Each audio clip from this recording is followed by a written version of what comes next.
You were notorious for following what some people call the philosophy of management by walking around, and it was not unusual for you to be seen with your head tucked in just about any door at any They time. call that nosy, don't they? Along with that, what were some of the other strengths that you had as secretary that you felt like contributed to your success? But number one, I like people. You know, I was one of those crazy people. I enjoyed interviewing people.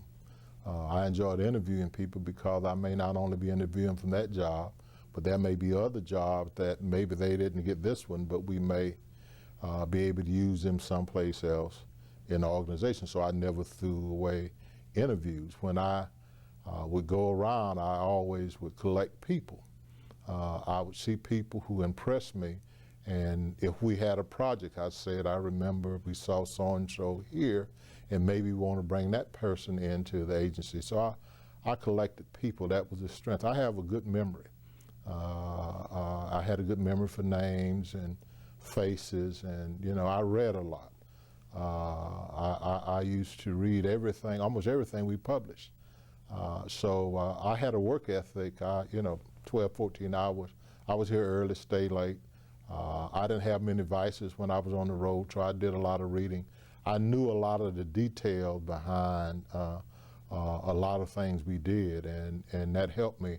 I also think that when you read the information that's prepared by your staff, and then you give them feedback about that, that encourages people to work for you.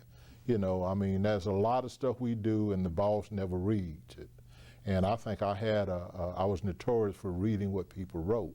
And they knew it because I was able to give them feedback and tell them some of the details that otherwise I would not have known had I not read that material. I think, too, I was very sensitive to people. If somebody died, I sent them a card, I gave them a personal telephone call. I learned that from Mr. Wainwright.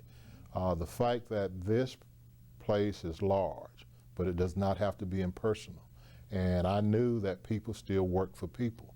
And the most important thing is to be able to reach out and touch folk when they're hurting. So I would call, if I saw something good to happen, somebody win an award and the Department of Correction received some accolades from their behavior, I would send them a card, I would call them.